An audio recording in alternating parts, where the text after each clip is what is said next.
as I said before, we have to think about the ideas of the platform model, the ideas of the platform models and what this implies to the organization. And therefore, we thought that might be a good idea first learn about what's the platform model about and what are the challenges and issues. And therefore, I'd like to welcome on stage Haydn Shaughnessy.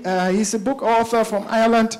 Has written now his third book in the topic in the topic field of platform models. You're also a lecturer at the University of California. Yes, yeah. That's right. So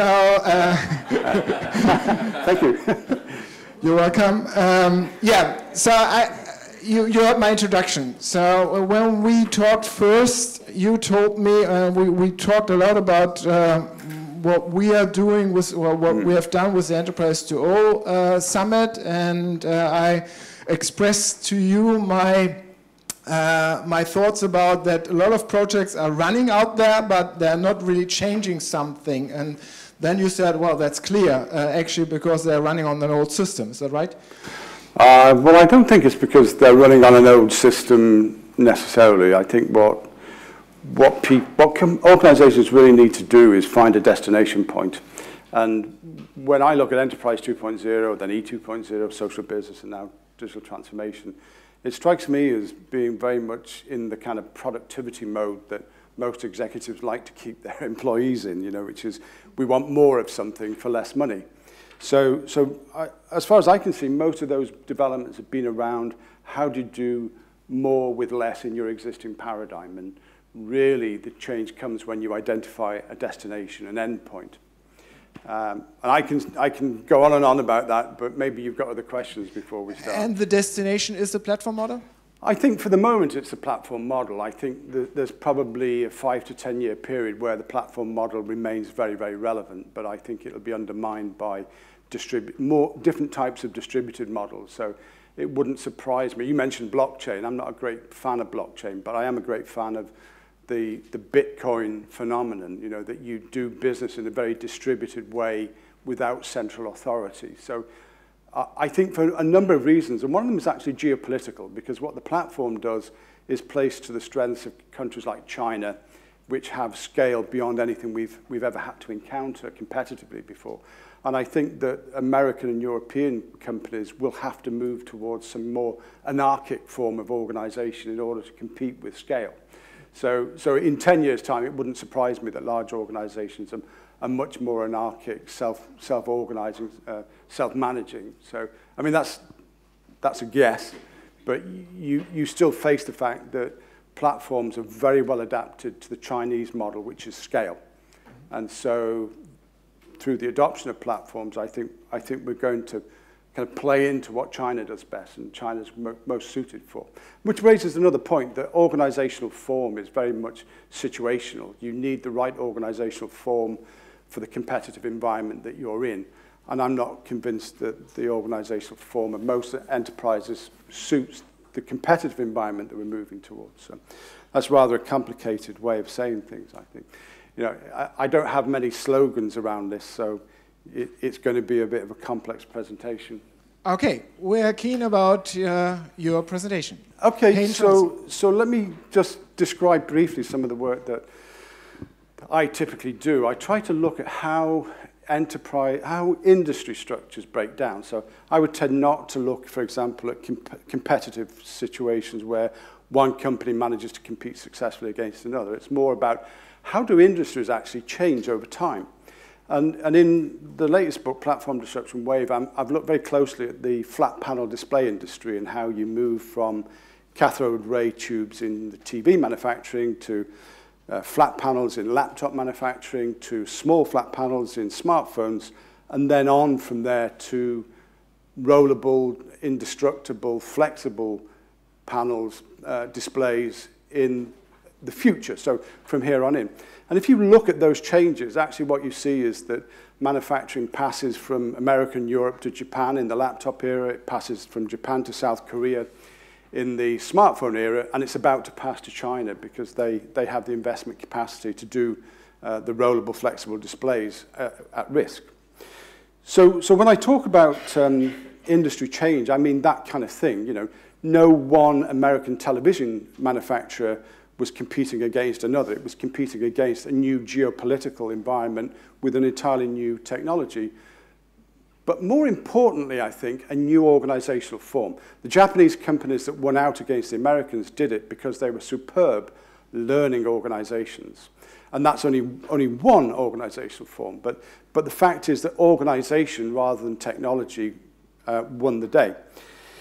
The relevance of that is what Björn and I were just talking about, actually, that when you try to become more of something with less cost involved, you're not going to transform, and you need to think what's the destination point in the particular geopolitical context that you exist in at the moment. So let me describe some of that idea of the endpoint. The endpoint for, if you were in manufacturing in 1980, you would have had to start thinking about being in supply chain management. So many thousands of companies through the 80s and 90s totally changed their operating models in order to become supply chain managers.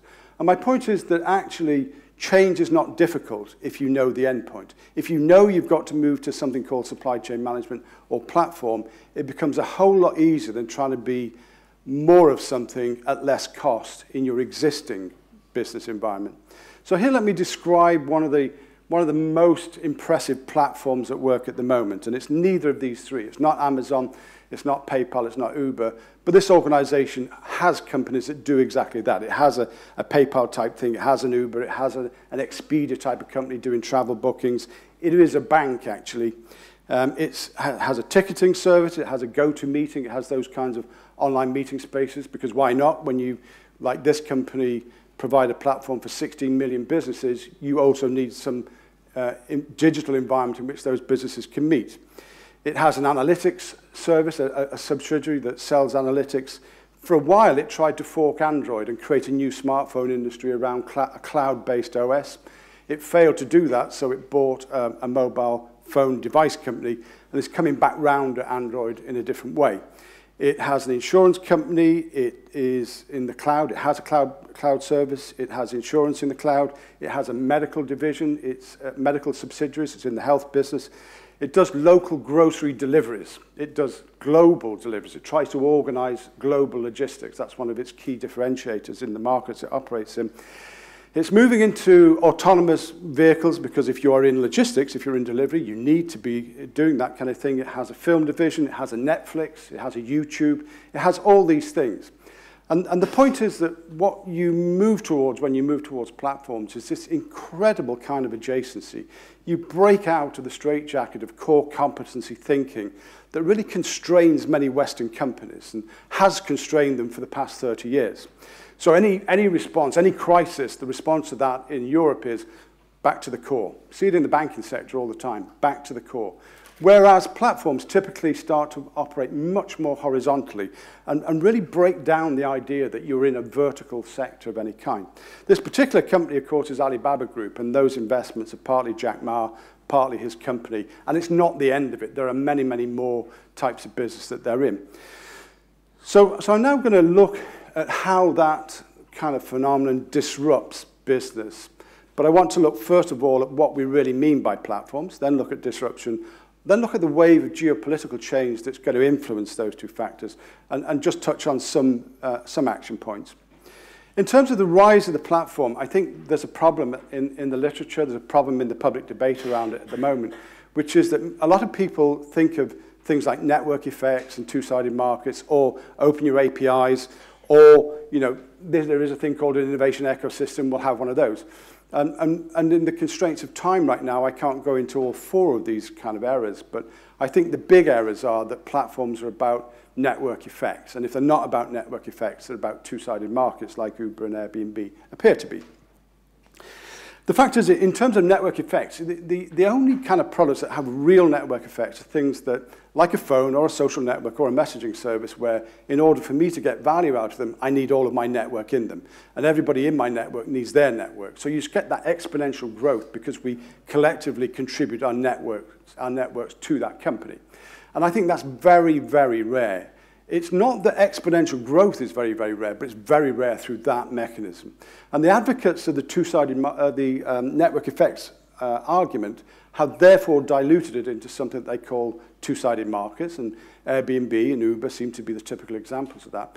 But I think that once you start to talk about two-sided markets, you lose a lot of analytical power, because actually, if there aren't two sides to a market, there's no market. So you then start to wonder, why am I talking about two-sided markets? And I think it pays to kind of step back from all that, step back from the idea of network effects, two-sided markets, and start to look at platforms as a way to leverage third-party assets.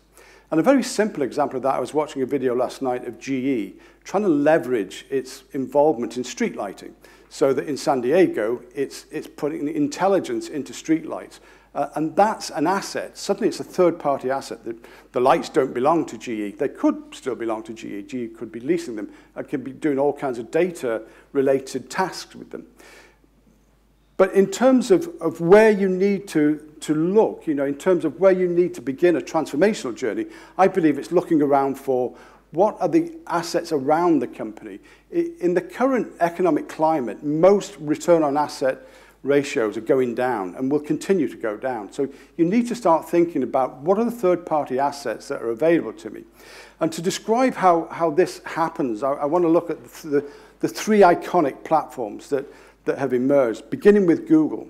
And it may appear at first glance like an unnecessary history lesson, but if you go back to how Google formed, if you go back to 1998, what you have at that time is this new thing called the World Wide Web. It's fairly new. It's something we used to browse or we used to surf, but suddenly it got too big for doing those things, and suddenly we were dependent on a thing called search. And there were about 10 search engines in the market.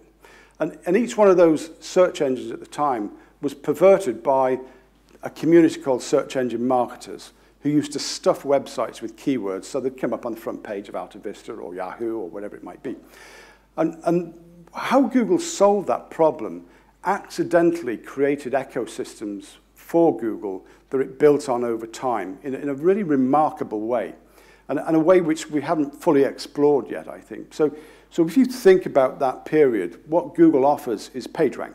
So it says, I can show you the relevance of a web page by the number of pages that link to that page, and by the quality of those pages. So if that page has a lot of links to it, and it links to your page, you've got high page rank. What was so interesting about that is it gave the search engine marketing community fresh ammunition to go to advertisers and say, we can actually do this for you. We can do link building.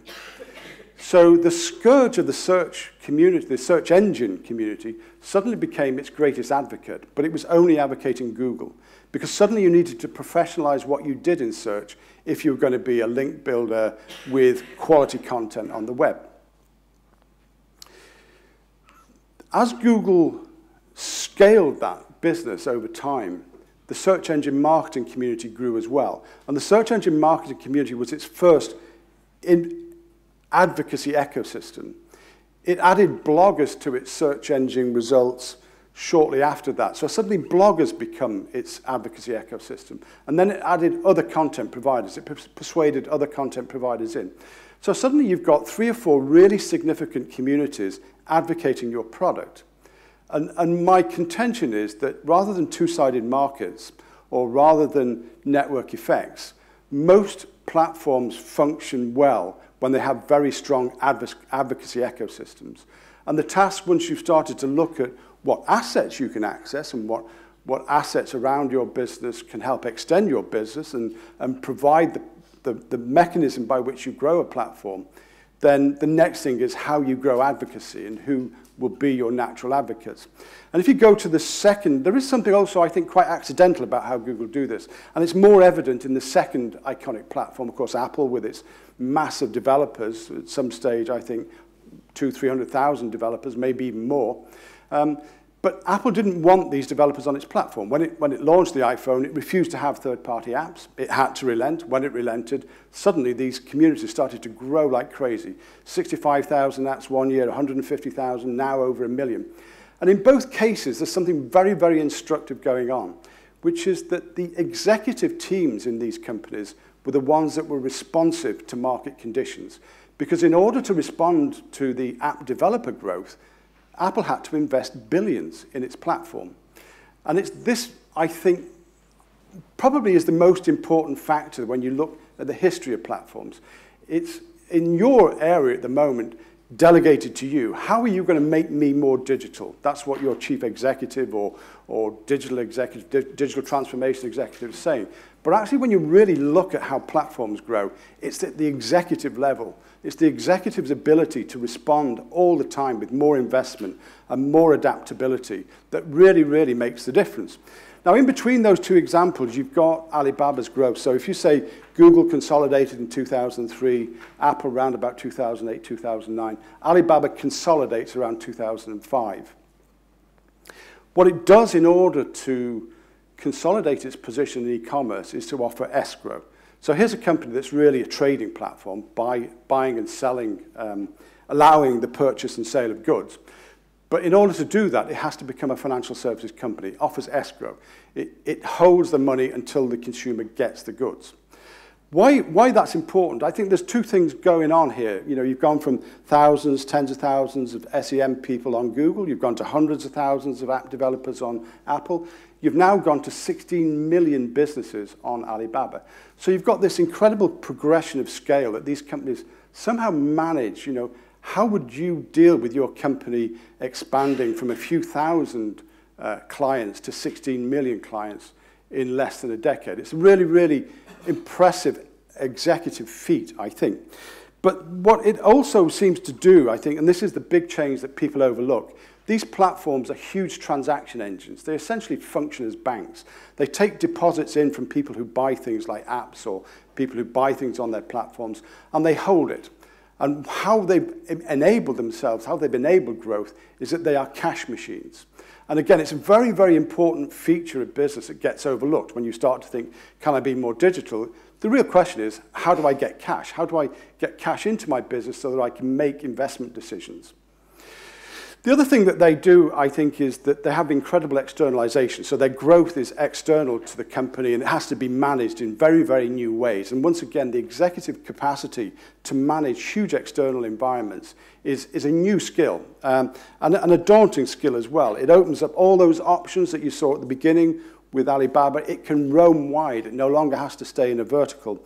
And I think finally what it does is breaks the scale barrier, because most organizations that grow hit that kind of diminishing marginal returns moment where too many layers of management actually prevent growth. And these organizations have shown that you can grow and grow and grow. There is no limit. And that's why I think they are a new force in the economy. It's not just that they are a very interesting organizational form, they're a very powerful organizational form, but they are disrupting various areas of the economy, and I think they will continue to do that, and they will disrupt more and more. And at some point in the next 2 or 3 years, you will have to think, how do I become a platform, or how do I compete against platforms? The problem is that most organizations, when they think about disruption, think about this Clayton Christensen idea of disruption, which is that I may be disrupted by a new entrant coming into the market with a low-cost product, capturing low-value markets, establishing a position, and then attacking the incumbent. And I think that's completely wrong in this environment. It was right, say, in 1980, 1990, but it's not right anymore. What actually happens with disruption, I think, and here's a complicated historical story again, and bear with me as I take you through this. I think there's a pattern to disruption. And the pattern is something like this, and it's best illustrated again by an example, and the example I'll give is the Internet of Appliances. 1998, Microsoft and Apple dominate computers. Carriers, device makers, and infrastructure providers dominate telecoms. But these industries are converging. And many, many industries are converging right now. But right then, it was mobile and IT. And what happened was that it's something that actually Joseph Schumpeter wrote about in the 1930s. When you get concentration, when you get over-concentration in industries, you get an entrepreneurial backlash. And you get a kind of ideological entrepreneurism. And we can see it all around us at the moment, that the entrepreneur is the new socialism or the new capitalism. It's the new ideology. And it's spreading fast. So what happens in this environment in 1998 is entrepreneurs flirt with the idea of something that they call the Internet of Appliances. And that should resonate because it's the Internet of Things. It just took 20 years to work out. So they start this period of huge experimentation with the Internet of Appliances. What devices can we get to work on the Internet so we can displace the desktop computer, Apple and Microsoft and Intel? So they start to experiment with all kinds of different devices, and you get a period where this entrepreneurial dynamism is out there, the entrepreneurs testing new hypotheses about what consumers want, what usability means, what the infrastructure will sustain, and what you can actually make. And of course, most of those companies crash and burn, but a few don't. And one of them was called BlackBerry. BlackBerry was one of the first internet appliances. Can we do email with a mobile phone through the web? Another one wasn't actually part of the Internet of Appliances, but many of the people that left Apple to become part of that movement went on and joined a company called Palm and the Palm Pilot. So Palm by 2005 became the iconic personal device. There were 50,000 apps on the Palm Pilot by 2005, 3 years before Apple allowed any apps on its iPhone. And then another couple of guys set up a company called Android. So they said, we can make cameras work on the internet. And they had this project to do a new operating system for cameras on the internet. Of course, they were bought by Google, and within 5 years had become the dominant operating system in smartphones. So once again, I think you need to start thinking about these things, because much of the disruption that you will face will not come from where you think it will come from. It will come from the breakdown of industry structures around you, and it will come from the oddest kinds of places. So what also happens when you get this experimental period evolving is you get a new ecosystem. You start to get journalists writing about this Internet of Appliances. You start to get bloggers writing about it. VCs start to get involved. And you get what's really truly an ecosystem that nobody owns, that just is out there. And the genius of Apple and Google, I think, is that it moved in on that ecosystem, it organized it, and it scaled it. So another lesson, I think, is that platforms rarely originate anything. They take the economic activity that's out there and they organize it. And that's why I mentioned earlier on that what you're doing as a platform is looking for the assets, looking for those intellectual property assets, and sometimes not so intellectual, but looking at what's there, how you can organize it, and how you can scale it. And I think it doesn't matter what industry you're in. I know some people are in chemicals. I think within 5 years, we'll see all kinds of entrepreneurial activity attacking even these really big, substantial industrial organizations and forcing change over this same kind of pattern, the experimental period, the growth of the ecosystem, and then the platform, horrible word, platformization of existing activity. I have a blank screen. Okay. Those types of things, I think, exist within different waves of change. And I described earlier the flat panel display industry and the geopolitics of its shift from America, Europe, to Japan, to Korea, to China. And I think what we're seeing now, because what platforms do, I mentioned earlier, that they break the scale barrier. They actually allow you to scale companies at unprecedented size. And I mentioned also that plays into China's strengths, because one of the things that, if you look at what China's doing in different parts of the world, the inescapable fact is it's not just a market of 1 billion people with growing disposable income. The soft power relationships between China and India, China and Africa, are really going to create a 3 billion plus market. Again, people with low disposable income, but growing disposable income. And you've seen with Facebook that they don't necessarily want to engage with Western companies as they grow. So with that kind of market, what China's doing right now, particularly what it's doing, I think, is a really interesting development, because if you're in finance, I think your biggest threat is e-commerce. And you see, as you saw mobile and you saw IT converge, you're now seeing e-commerce and finance converge. And China, I think, is very aware of this, and there's a strong policy orientation towards creating vast e-commerce platforms to exploit the capacity to trade directly with consumers in all kinds of areas, or for businesses to trade directly with each other. So to disintermediate trade on an unimaginable scale. And why I say unimaginable, at the end of this year, China will have cross-border trade, direct to the consumer, of about $1 trillion. That is, I think, around about 6% of all import values right now. So global imports are around about 18 trillion.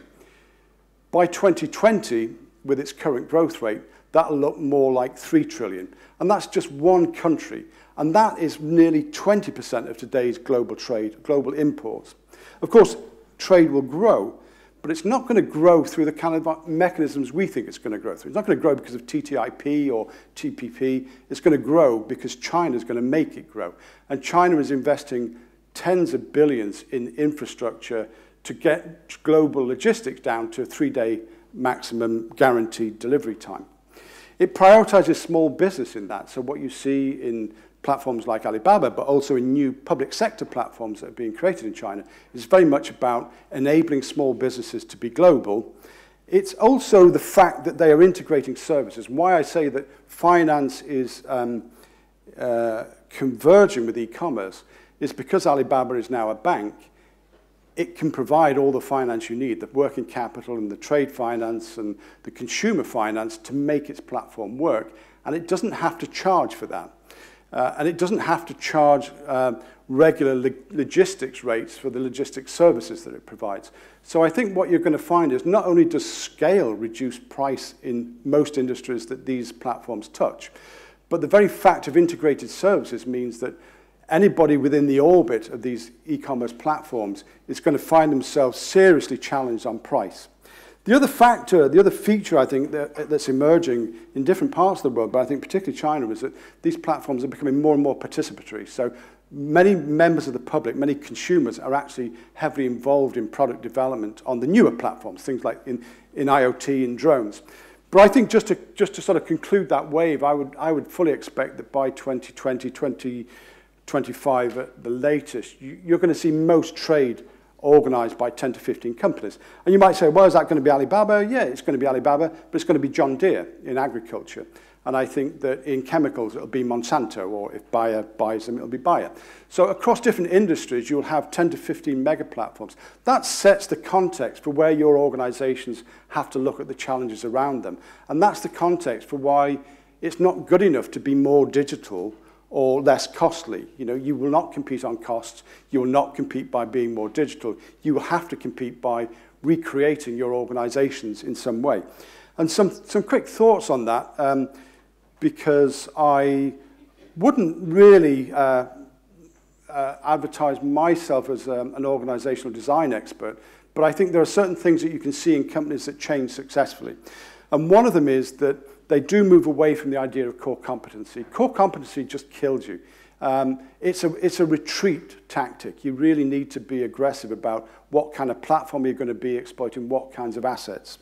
You need to be thinking more in terms of stripping away esteem systems. The diagram there, the picture, is actually taken from Paddy Power, an Irish betting platform.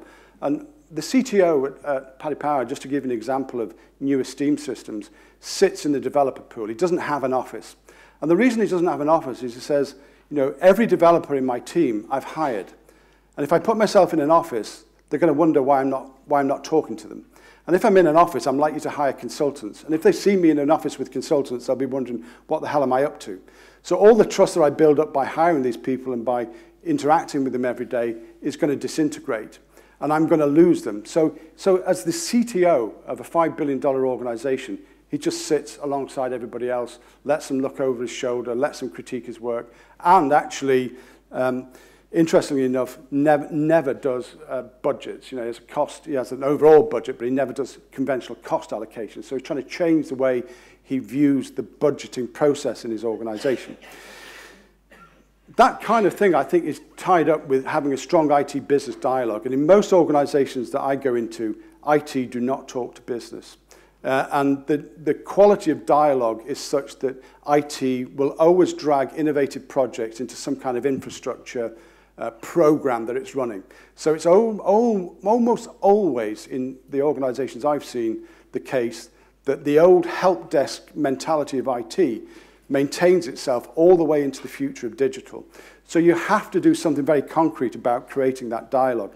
But I think it's also about rethinking disruption. So designing disruption models, and I think, you know, if you look online, look for an interview with the ex-CEO of Nokia on the INSEAD website, because what he says is we were destroyed in 2 years. Going from selling 450 million devices a year to being almost irrelevant for him was a 2-year window. So you really have to start creating these disruption models and know where the digital technology is going to take you. You know, it's not just more of something, it's towards some very specific destination. And it's going to be affected by the adjacent and converging industries around you. It's going to be affected by geopolitics as well. So to try and do that kind of disruption analysis, I think you need to think in terms of how industries disintegrate. I think you need to look at these things like running through an experimental era, the ecosystem formation, platform entry, horizontal change, all kinds of wildcards that occur in those situations, and find the kind of assets that you're going to leverage as whole industries reshape, because they will reshape. The other option is to learn the Chinese model of innovation, which is, you know, continuous improvement. So I will leave it there. Those are my thoughts on platform, and I think, as you can tell, from my point of view, it's very much about what's going to destroy your industry, not what's going to destroy your company. Great. Thank you, Haydn Shaughnessy. So if you have any questions, just don't hesitate to bring up your hand, and I will bring you the microphone. If you're not bringing up your hand, I will always pose some questions. Oh, there is already a first hand, so please introduce yourself, Sean. Jijin from BASF. Well, as you hint at the very end about the innovations of Chinese, could you mention a little bit more about that? Because I'm interested in that. Obviously. Oh, by the way, I'm not from China. My grandfather was. Oh, okay. Yeah. I think that is that working? No.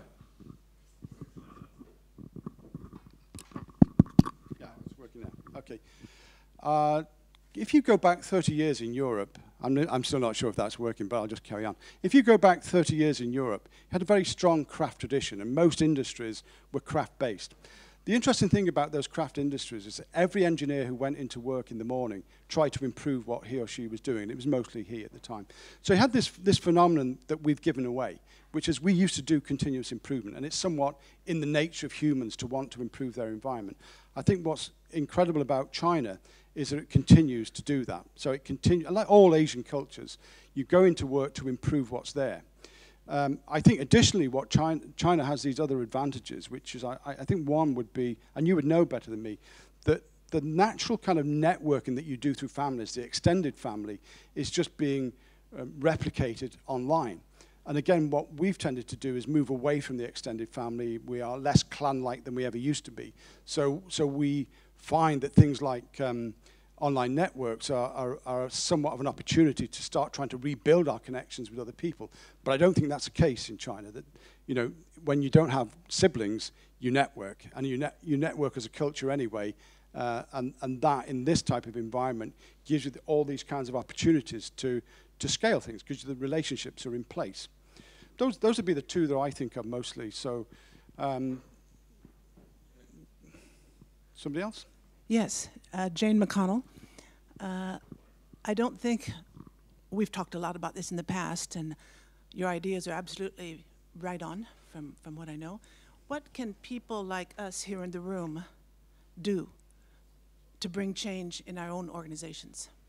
I don't think there are many CEOs in the room, although maybe I'm wrong. But what, from a very practical level, to people who are practitioners in organizations, what can they do? Well, I had an interesting experience earlier in the year where I took group of bankers round to organizations who were really addressing some of these issues in a slightly different way. You know, so rather than saying, I'll invest in a social platform, they were really looking to do, I would say, two different things. The first is they were really trying to strip out esteem systems. So they were really trying to get rid of this idea that because you've got a title, it gives you some entitlement. And they were trying to be much more peer-based.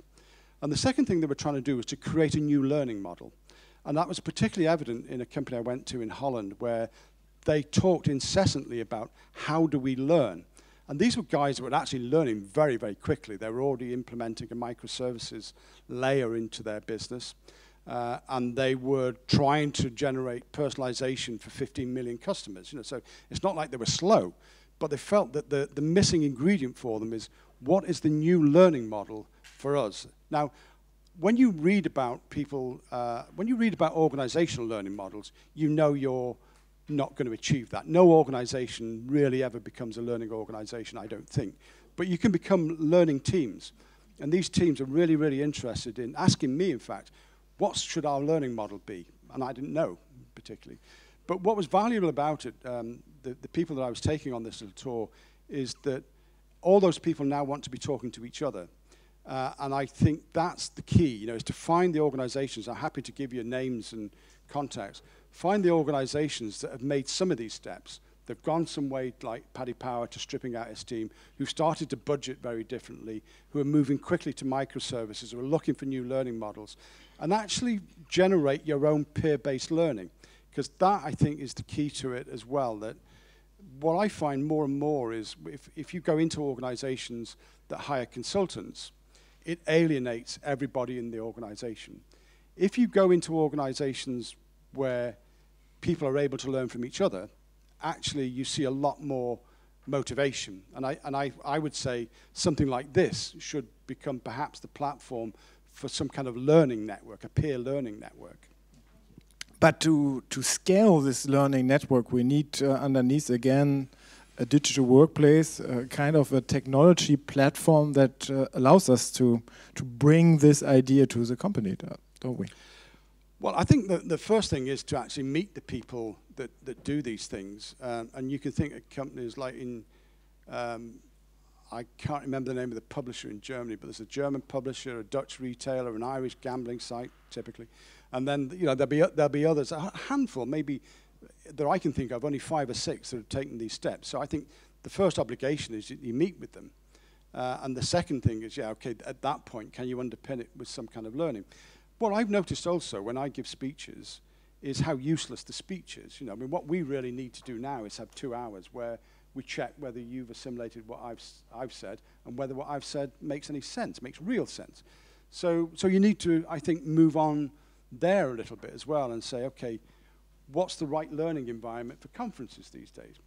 It seems like the practitioner sessions, they sound very interesting, but does enough, in any conference, not just this one, is there enough investment in thinking through what it actually takes to get to this point where tomorrow you can actually action a change? And maybe that change is as simple as, okay, let's agree it. There's 5 companies that a bunch of people here need to go and see. Or let's get those 5 companies in a room and look at how radical change really took place.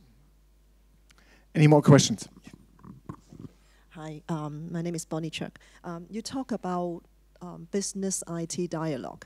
Can you say a little bit more, if you were to speak to a CIO, what are some of the changes? Because I know it's very hard. It's just practically, what would you advise? Well, I think, yeah, it is very hard. But the interesting thing about IT people is that they are incessant learners. Am I right in saying that? Most IT guys that I know want to learn more and more and more and have to learn more and more and more. The problem, I think, is often on the business side. And on the business side, we blame the IT for being recalcitrant and not moving, you know, maybe not explaining enough, not being behind them, or these types of things. But maybe business people don't spend enough time learning what IT can do for them and engaging in that dialogue as equals. So in this particular contract that I was doing for the banks, I wrote a paper called what IT needs to know about business and business needs to know about IT. And I'm quite happy to circulate it. You can take a look, critique it, and distributed if you want. But it's really, really important because both sides have a different language. A very, very simple example of that. Business has latched on very quickly to the idea of lean innovation. So business will talk about, is it true that it's business? Actually, it's more the IT side. So they'll talk about the minimum viable product. Now this is a real example. When one executive heard that term, he meant by minimum viable product, completed product. Because for him, nothing's viable unless it's absolutely complete and nailed down. Whereas what IT wants to do is enter that more iterative environment. And that's a typical blocker, that they're using the same language, but they understand completely different things by that language. So there's one way into the problem is to address that, and that's what I try to do in the paper. Great. Thank you, Haydn Shaughnessy.